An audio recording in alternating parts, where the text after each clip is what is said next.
Welcome to IELTS CELPIP MasterPrep, your trusted source for real exam-based practice tests. Every test you see here is inspired by current exam trends, and each one comes with full model solutions to help you master every section. Here's our daily schedule. IELTS tests drop every morning at 7:30 a.m. Eastern, and CLP tests every evening at 5:30 p.m. Eastern. No matter which exam you're preparing for, we've got you covered every single day. Are you ready for today's test? Give it your best shot and comment your score. The top 5 scorers will be featured in our monthly Achievers newsletter and awards. Want your name included? Let's begin. Part 1. You will hear a woman calling a healthcare clinic to book a new patient appointment. First, you have some time to look at questions 1 to 10.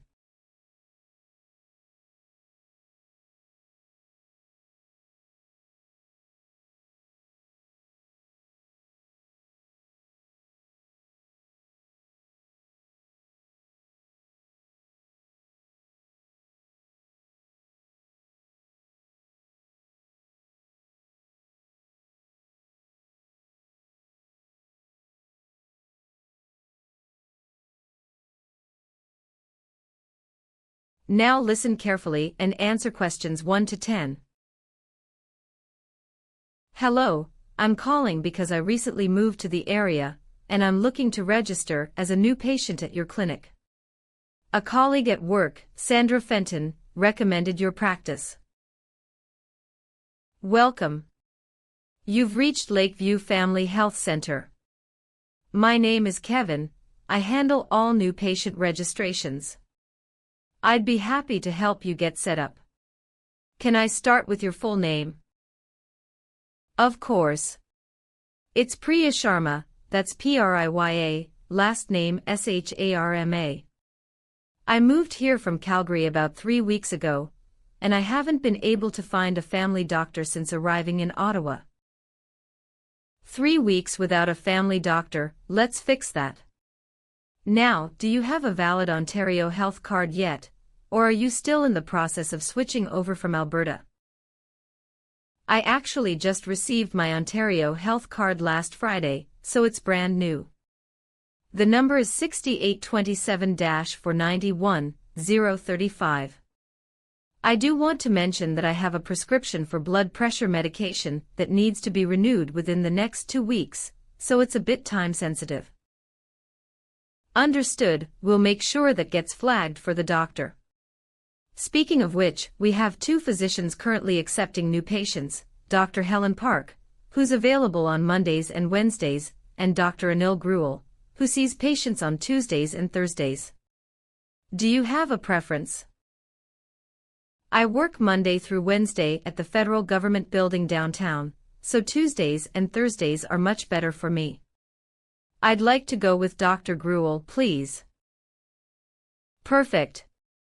Dr. Gruel's next available new patient slot is Thursday, April 23rd at 10:15 in the morning.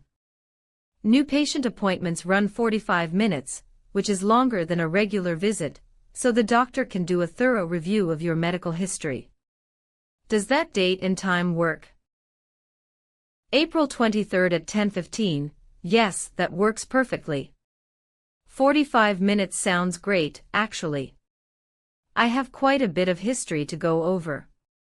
Besides the blood pressure issue, I also have a referral request for an allergist that my previous doctor in Calgary started but never completed. No problem, Dr. Gruel can pick that referral up. Now, for the appointment, please bring your Ontario health card, any medication bottles you currently take, and if possible, have your previous clinic in Calgary fax your records to us beforehand. Our fax number is 613-555-0178. Got it, 613-555-0178. I'll call my old clinic today and ask them to send everything over. Is there anything else I should know before the appointment? Like, do I need to fast or anything for blood work? Good question.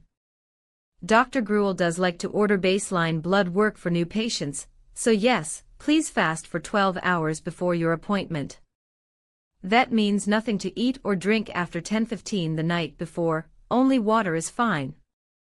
We have an in-house lab, so you can get the blood work done right here after your consultation. We'll see you on the 23rd, Ms. Sharma. Welcome to Lakeview. That is the end of Part 1. You now have some time to check your answers to Part 1.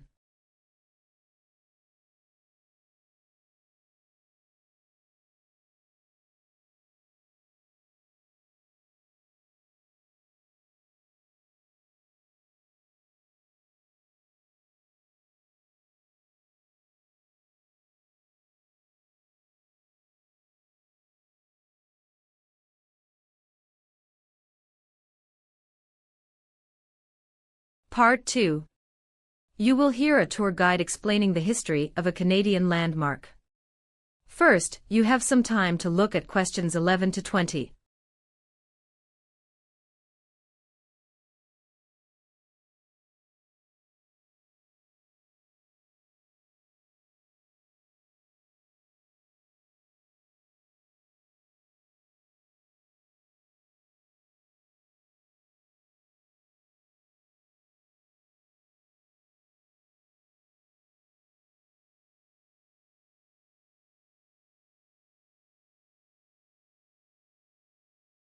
Now listen carefully and answer questions 11 to 20.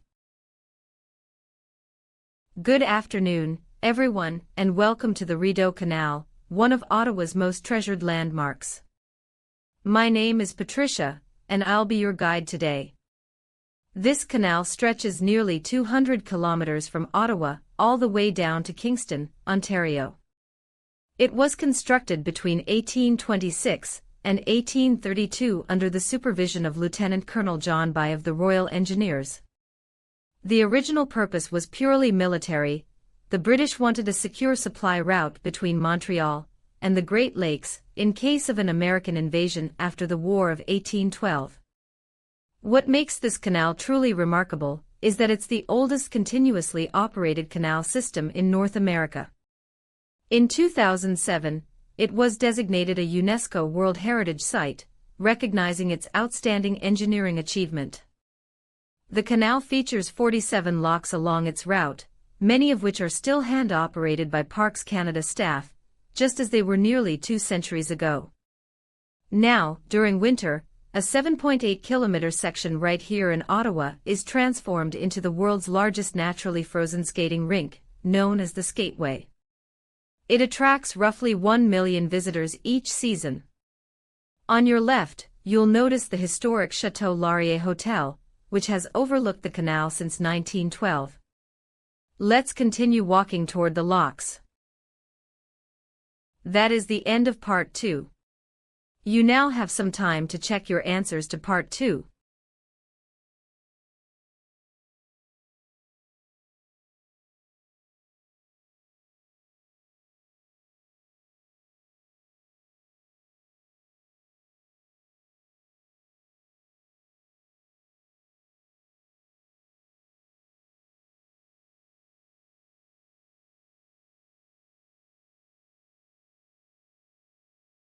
Part 3.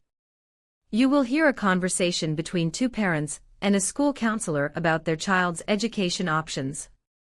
First, you have some time to look at questions 21 to 30.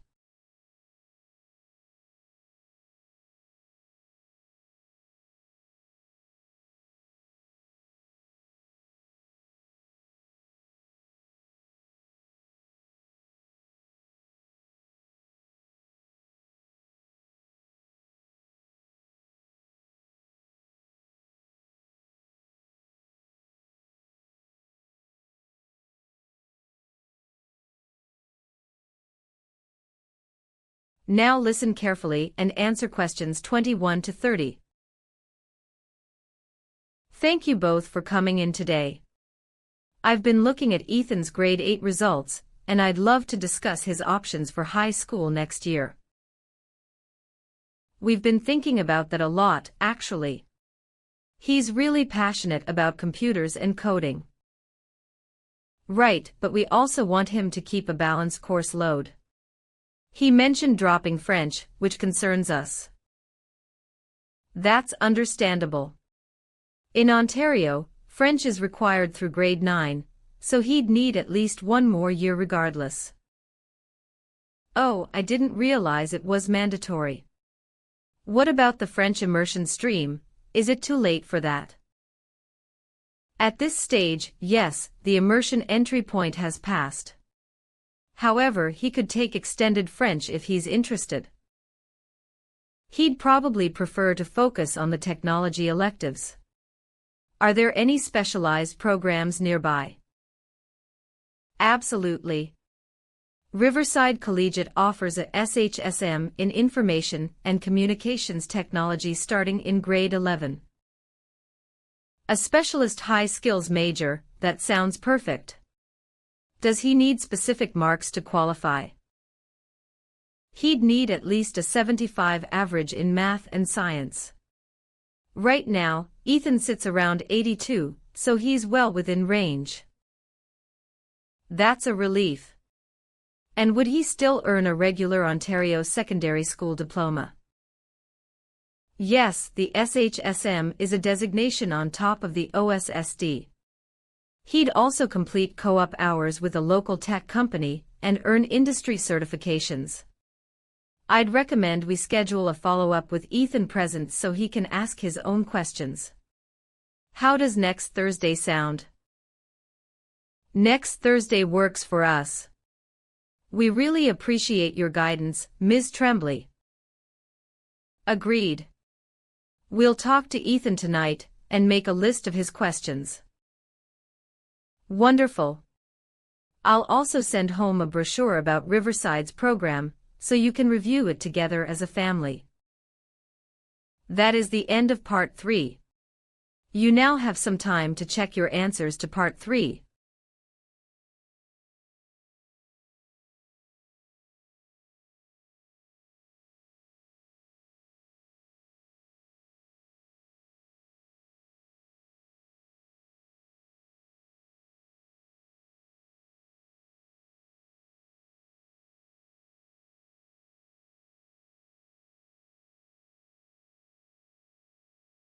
Part 4. You will hear a discussion on mental health and wellness support systems in Canada. First, you have some time to look at questions 31 to 40.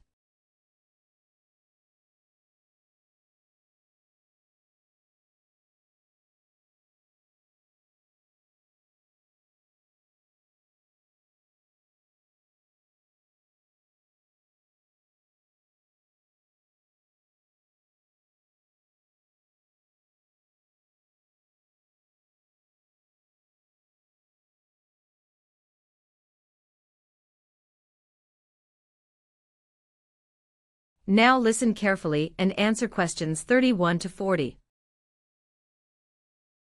Welcome back to Canadian Public Health Forum. Professor Okafor, your recent paper argues that Canada's mental health support systems are fundamentally under-resourced. Could you outline your central thesis? Certainly, Patricia. Despite Canada's reputation for universal healthcare, mental health services remain critically fragmented. Wait times for publicly funded therapy can exceed 8 months in most provinces, and roughly 1 in 3 Canadians who seek help never actually receive timely treatment. The gap disproportionately affects Indigenous communities and newcomers to Canada. Some would counter that provincial governments have increased mental health funding substantially since 2020. How do you respond to that? The funding increases are real but misleading. Most of the new dollars have gone toward crisis intervention, emergency rooms and hotlines, rather than preventive or ongoing care. We're essentially treating the symptoms while ignoring the root causes, such as inadequate community-based counseling infrastructure. You've proposed a peer support model as one solution. Critics say that lacks clinical rigor. What's your take? Peer support isn't meant to replace licensed professionals. It bridges the gap while people wait for formal services. Studies from Alberta and Nova Scotia show that structured peer programs reduced hospital readmission rates by nearly 22% among participants with moderate anxiety and depression. What role should employers and universities play in this framework? A significant one. Workplace and campus wellness programs can serve as early detection points. When institutions embed mental health literacy into their culture, people seek help sooner, which reduces the burden on the public system overall. Looking ahead, what single policy change would have the greatest impact? Without question, integrating mental health coverage fully into provincial health plans, treating therapy visits identically to physician visits. Until we remove the financial barrier, equitable access will remain an aspiration rather than a reality in this country. That is the end of Part 4. You now have some time to check your answers to Part 4.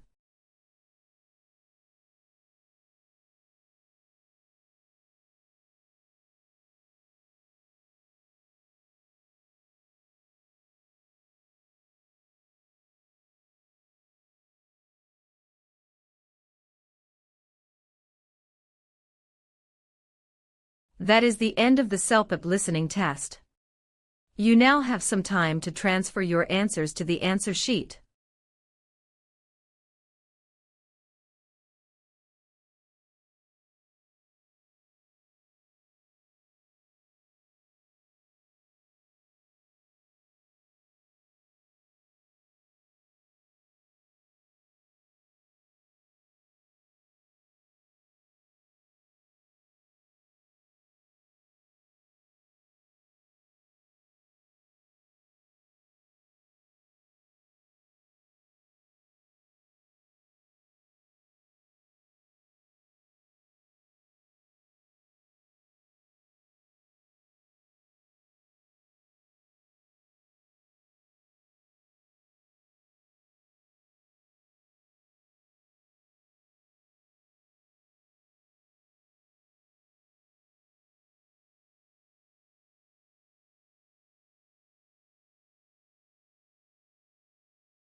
Before you go, don't forget to like this video, share it with other test takers, and subscribe so you never miss your daily IELTS and CELPIP tests.